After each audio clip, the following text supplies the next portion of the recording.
조선야담 이야기 시작합니다.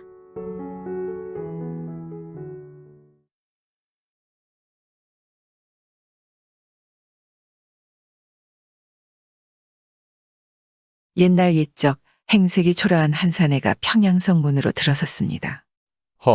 이곳이 바로 평양이란 말이지. 동춘이 감사로 있는 평양 말이야. 허허. 초라한 행색이다 못해 꾀죄죄한 한 선비가 평양 성문을 뒤로 한 채 기쁨에 겨운 듯 큰 소리로 이렇게 말하며 얼굴에는 웃음기가 가득했습니다. 그래, 동춘이가 이곳 평양 감사로 부임한 지도 꽤 여러 해가 지났으니 나를 보면 얼마나 반가워할 것인가. 허허. 선비는 오가는 사람들에게 길을 물어 부랴부랴 평양 가명을 찾아갔습니다. 평양 가명 앞에 선 선비는 헛기침을 하며 당당하게 가명 안으로 들어가려는데 대문을 지키는 포졸이 선비를 가로막으며 호통쳤습니다. 여기가 감히 어디라고 함부로 들어가려는 것이냐? 허허. 이 사람들아, 간 떨어지는 줄 알았네. 나는 평양감사 김동춘의 중마고오인 이청룡이라는 사람일세. 그러니 어서 들어가서 감사께 이청룡이라는 사람이 멀리서 벗을 찾아왔다고 이르시게나. 포졸은 선비가 비록 행색은 초라해도 평양 감사의 이름까지 들먹이며 당당하게 소리치자 고개를 갸우뚱거리면서 대문 안쪽으로 사라졌습니다. 한참 후 돌아온 포졸은 화가 났는지 씩씩거리며 아까보다 더 큰 소리로 호령했습니다. 당신이 지금 나를 놀리는 것이오. 우리 감사나리는 이청룡이고 뭐고 모른다 하오. 그러니 어서 썩 물러가지 못할까? 머리에 가쓰고 양반 행세한다고 다 똑같은 양반인 줄 알아? 아니, 이보시게. 자네 들어가서 동춘이, 아니 감사한테 내 이름을 제대로 알려준 건 확실한가? 동춘이 나를 모른다니 당황한 청룡은 포졸에게 다시 물었지요. 이 사람이 누구를 귀머거리로 아는 것이오? 내 분명히 이청룡이라고 몇 번을 아뢰었는데도 감사어른께서는 모르신다며 화만 내시더이다. 힘없이 돌아선 이청룡은 포졸의 말이 믿어지지 않았지요. 동춘이 나를 모른다고 하다니 그럴 리가 있나. 우리가 어떤 싸인데.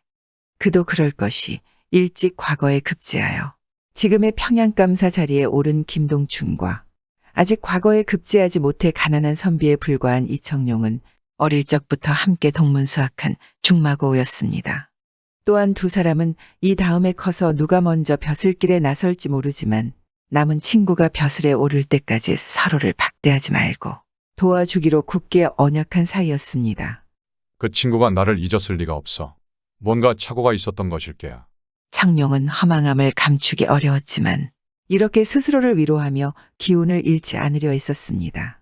청룡이 평양 가명을 뒤로 한 채 힘없이 마냥 걷다 보니 어느새 저녁이 다가오고 있었습니다. 민가에서 솟아오르는 밥 짓는 연기가 종일 굶은 청룡의 허기를 일깨웠지요. 청룡은 돈을 아끼기 위해 제일 값싸고 허름한 주막에 여장을 풀고 탁주 몇 사발로 허기를 달랬습니다. 해는 니웃니웃 기울어가고 벌게진 노을 마냥 청룡의 얼굴도 벌겋게 달아올랐습니다. 청룡은 몇 번의 과거 실패로 가세가 기울대로 기울어 무엇 하나 변통할 수 없는 처지였지요. 굶기를 밥 먹듯 하는 아이들과 아내를 보다 못해 염치불구하고 평양 감사가 된 친구 동춘에게 도움을 얻고자 찾아온 것이었는데 일이 문전박대를 당하니 청룡은 실로 자신의 신세가 한심스러웠습니다. 어느덧 어둑어둑해진 하늘 위로 뜬 별을 보자 고향에서 자신이 돌아오기만을 학수고대하고 있을 아내와 끼니를 거르고 있을 자식들 얼굴이 떠올라 눈물이 흘렀습니다. 밤새 떠오르는 생각들로 뒤척이다 뜬 눈으로 아침을 맞은 청룡은 또다시 동춘을 찾아가 수모를 당하느니 돌아가는 것이 낫겠다고 생각하고 주섬주섬 행장을 꾸려 객사를 나섰습니다. 청룡이 평양 성문으로 통하는 저작거리를 지나가는데 장사치들의 수군거리는 소리가 들렸습니다. 오늘도 잔치가 벌어지려나 보네. 그러게 말일세. 참 잔치 벌인 지가 얼마나 되었다고 또 잔치란 말인가? 헐벗고 굶주린 백성들의 고초는 안중에도 없나보. 감사라는 양반이 그런 걸 알았다면 저렇게 사흘이 멀다 하고 잔치를 벌이겠는가? 청룡은 동춘이 잔치를 벌인다는 말에 귀가 솔깃했습니다. 그래, 기왕지사 평양까지 왔으니 돌아가기 전에 얼굴이나 한번 보자. 혹시 어제 그 포졸이 말을 잘못 전달했을지도 모르니 청룡은 사람들에게 물어 잔치가 벌어진다는 대동강변의 영광정으로 향했지요. 창룡이 영광정에 도착하니 잔치가 한참이었습니다. 여인들이 부지런히 음식을 만들어서 정자 위에 차려진 상으로 올리고 있었고 고기 굽는 연기가 강변 주위 풀숲의 안개처럼 띠를 둘렀고 다양한 음식 냄새가 진동을 했지요. 청룡의 눈에 감사 동춘이 영광정의 상석을 차지하고 앉아서는 양옆에 기생들을 끼고 노닥거리고 있는 모습이 보였습니다. 청룡은 어떻게든 동춘과 대면을 해야겠다는 생각이 들었습니다. 옛 친구를 직접 대하면 알아봐 주질 않을까. 청룡은 영광정 주변을 살피었습니다. 주변은 포졸들로 둘러싸여 경비가 삼엄했죠. 그래 한참 주위를 살피다가 마침 큰 술독을 들고 가는 사람들 틈에 섞여 포졸들 눈에 띄지 않고 영광정에 오를 수 있었습니다. 청룡은 망설임 없이 곧장 평양감사 김동춘 앞으로 걸어가 소리쳤습니다. 이보시게 김감사, 정녕 나를 모르시겠는가? 중마고 이청룡을 이래도 모른다 하시겠는가? 평양감사 김동춘은 갑자기 나타난 청룡을 보고 깜짝 놀라는 눈치더니 이내 그를 노려보며 포졸들에게 소리쳤습니다. 여봐라. 아무나 들이지 말라고 했거늘 웬 실성한 자가 나타나 잔치에 흠을 깨는 게냐. 어서 잡아 밖으로 내쳐라. 포졸들은 서둘러 청룡을 잡아 끌어내려 했지요. 어찌 중마고우로 동문수학하던 친구가 벼슬길에 올랐다고 나를 못 알아본단 말인가. 지금까지 자신이 동춘에게 서운하게 한 것이 없었거늘 벼슬이 높아졌다고 지난날의 친구를 이리도 매정하게 대한단 말인가. 자네와 내가 동고동락한 세월이 얼마인데 자네가 나를 이리 없인 여길 수 있단 말인가. 친구와의 의리조차 헌신짝 버리듯 매정하게 저버리는 자가 어찌 백성들을 다스리는 벼슬아치란 말이더냐. 청룡이 분하고 원통하여 동춘에게 소리쳤지만 이에 아랑곳하지 않고 평양감사는 포졸들에게 명했지요. 여봐라. 저 실성한 놈이 본관을 농락하는 것을 보고만 있을 터이냐. 당장 거적에 싸서 강물에 던져버리거라. 괘씸한 놈 같으니라고. 포졸들은 감사의 처벌이 다른 때에 비해 그 정도가 심하다고 여겼으나 명령이 이미 내려졌으니 실행할 수밖에 없었습니다. 감사 나리의 처벌이 오늘은 유독 심하시구먼. 그러게 말일세. 친군지 실성한 사람인지야 알 수 없지만 저 사람 정말 안 됐군 그래. 구경꾼들도 안쓰러운 마음에 저마다 한마디씩 수군거렸습니다. 그렇게 청룡은 포졸들에 의해 거적에 쌓여 대동강물로 던져졌습니다. 그리고 잔치는 재개되었지요. 막 잔치가 재개되려는데 동춘이 가장 총애하는 기생 춘혜춘이 얼굴을 찡그리며 동춘의 귓전에다 소곤거렸습니다. 저 감사나리 송구하옵니다만 소녀 아무래도 잔치가 여러 날 계속되다 보니 먹은 것이 체했는지 배가 아파 참을 수가 없습니다. 집에 가서 의원의 진찰을 좀 받았으면 하옵니다. 얼굴을 보니 많이 안 좋은 모양이구나. 송구하옵니다. 감사나리. 그래. 그렇다면 먼저 집에 들어가 쉬어라. 내 잔치가 끝나면 들르겠느니라. 잔치의 흥을 이제 막 돋우려 하는데 아끼는 기생이 아프다니 동춘은 실망스러웠지만 초대한 손님들이 소홀히 대접할 사람들이 아니라 마지못해 허락한 것이지요. 잔치에서 빠져나온 춘혜춘은 그 길로 뱃사공을 찾아가 강물에 배를 띄우도록 했습니다. 사실 그녀는 감사에 지나친 처사가 마음에 걸리기도 했지만 청룡의 태도도 거짓이 아닌 듯하여 두 사람 사이에 필시 무슨 사연이 있을 것이라고 생각한 것이죠. 뱃사공은 서둘러 노를 저었고 춘혜춘은 뱃전에서 청룡을 싼 거적을 찾았습니다. 뱃사공의 도움으로 거적을 건져 올려보니 청룡은 정신을 잃고 사경을 헤매고 있었죠. 춘혜춘은 사람들의 눈을 피해 이청룡을 자신의 집 뒤뜰에 있는 골방으로 옮겼습니다. 그러고는 여종을 시켜 급히 의원을 불러와 진맥을 하게 한 다음 탕약을 다려 먹이며 정성껏 간호했습니다.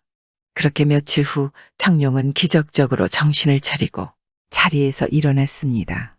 춘혜춘이 기방에 나가 집을 비운 사이 청룡은 시중을 드는 여종에게서 그간 있었던 일들을 모두 전해 들었지요. 그날 저녁 기방에서 돌아온 춘혜춘에게 청룡은 고개도 제대로 들지 못하고 그저 감사하다는 말만 되풀이했습니다. 감사하고 또 감사하오. 이 은혜를 어찌 갚아야 할지. 아닙니다, 나으리. 어떤 사연인지는 모르겠으나 사람을 그렇게 죽게 내버려 둘 수는 없었습니다요. 소녀는 다만 할 일을 한 것뿐이옵니다. 춘혜춘은 얼굴뿐 아니라 심성도 고운 기생이었습니다. 나리, 아무 걱정 마시고 기력을 회복할 때까지 저희 집에서 몸을 추스르십시오.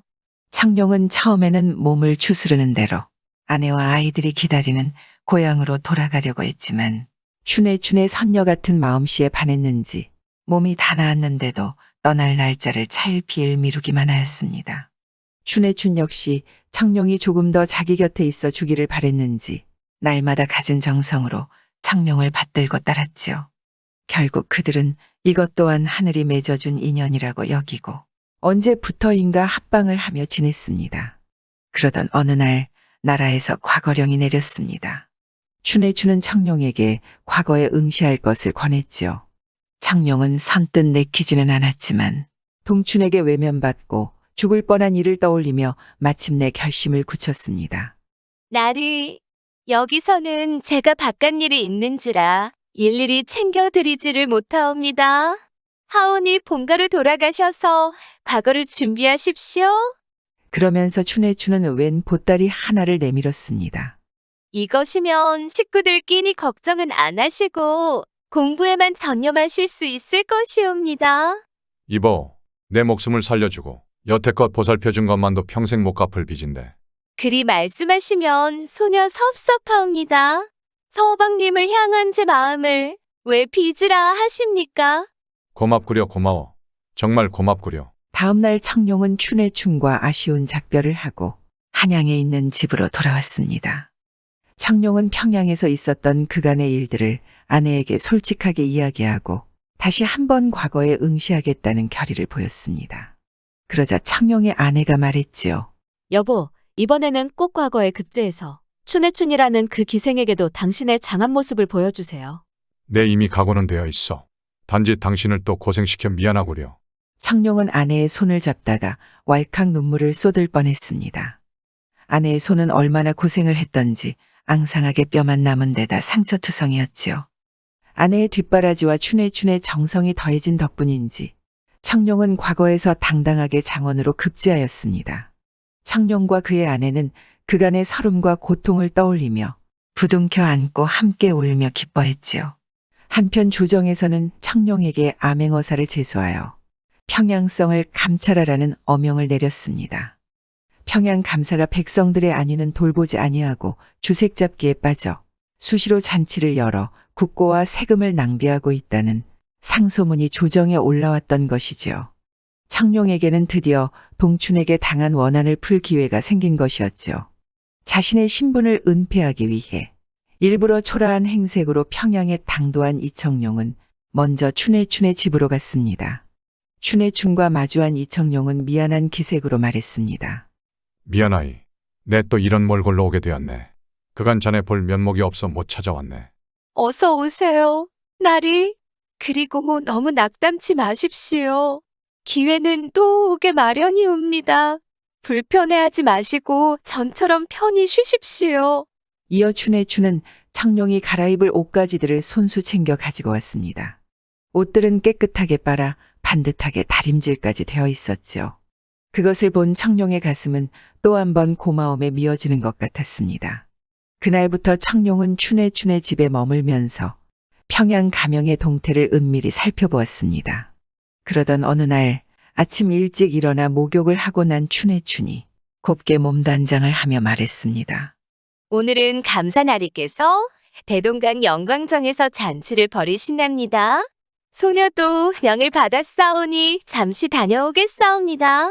창룡은 마침내 기다리던 때가 왔다고 생각하며 내심 쾌재를 불렀지만 겉으로는 내색하지 않았습니다. 오늘이 무슨 날인가? 듣기로 감사나리의 생신이라 하옵니다. 그럼 편히 쉬고 계시어요. 창룡은 춘혜춘이 나가자 급히 포졸들을 불러 영광정 주변에서 출도할 준비를 하라고 일렀습니다. 그리고 자신은 곧장 영광정으로 달려갔지요. 김동춘 이놈, 내 생일날이 제삿날이 될 것이니라. 영광정에서는 동춘이 자신의 생일을 맞아 근방에 있는 모든 수령들을 불러 모아 성대한 잔치를 벌이고 있었습니다. 창룡은 이번에도 연정 위로 뛰어 올라가 소리쳤습니다. 동춘, 이 사람아, 오늘도 나를 모른다 하시겠는가? 나 이청룡일세. 동춘은 죽은 줄 알았던 청룡이 나타나자 기겁하였습니다. 그 옆에 앉아있던 춘혜춘도 놀라기는 마찬가지였죠. 동춘은 고래고래 소리를 질렀습니다. 아니, 저놈은 내가 죽이려 하지 않았더냐. 그래, 자네가 나를 죽이려 했지만 난 춘혜춘과 뱃사공의 도움으로 이렇게 살아있다네. 아니, 인연이 내가 감히 나를 속여. 여봐라, 인연을 당장 끌어내거라. 동춘은 길길이 뛰며 소리쳤습니다. 내려갈 사람은 춘혜춘이 아니라 바로 동춘 자네네. 여봐라, 당장 평양 감사를 끌어내라. 창룡의 명령이 떨어지자 연정 주변에 숨어있던 포졸들이 우르르 몰려나왔습니다. 암행어사 출도요. 암행어사 출도요. 영광정은 순식간에 아수라장이 되었습니다. 잠시 후 청룡은 영광정에 앉아 땅바닥에 무릎을 꿇고 있는 동춘을 내려다보았지요. 지금도 나를 모른다 하겠는가? 동춘은 아무 말도 하지 못하고 침울한 표정으로 땅만 내려다보고 있었습니다. 창룡은 그런 옛 친구의 모습을 보고 있자니 괘씸한 마음 한편으로 불쌍하고 측은한 생각이 들어 가슴이 아려왔지요. 이보시게, 자네와 내가 어찌하여 이렇게 되었단 말인가? 어찌하여 나를 그리도 박정하게 대하였는지 그 이유나 들어보세. 창룡이 말하자 동춘은 잠시 한숨을 쉬더니 말문을 열었습니다. 글쎄, 이제 와서 굳이 이유를 말하면 무엇하겠는가마는. 지난날 내가 이곳으로 부임하기 전에 자네 집에서 하룻밤 묵으며 이별주를 나누지 않았는가? 그래, 그랬었지. 그때 술상을 봐주던 여종을 기억하는가? 창룡은 동춘 앞으로 점점 발걸음을 옮겨갔습니다. 내 그 여종이 마음에 든다고 자네한테 말했었지. 그래, 그랬었지. 창룡은 동춘의 입에서 그날의 얘기가 나오자 이내 얼굴이 굳어졌습니다. 사실 나는 그 여종이 너무나 마음에 들었었네. 그래서 부끄러움을 무릅쓰고 자네에게 그 여종을 달라고 말했던 것이네. 하지만 자네는 그런 내게 핀잔과 무함만을 주었었지. 동춘의 이야기를 들으며 창룡의 얼굴은 더욱 굳어져 갔습니다. 우리 사이에 그깟 여종 하나쯤 주는 것이 무엇이 어렵다고 친구를 그렇게 면박하나 싶었네. 자네와의 우정이 모두 허사라고 느꼈지. 하여 그때 내 다시는 자네를 보지 않기로 결심했던 것이네.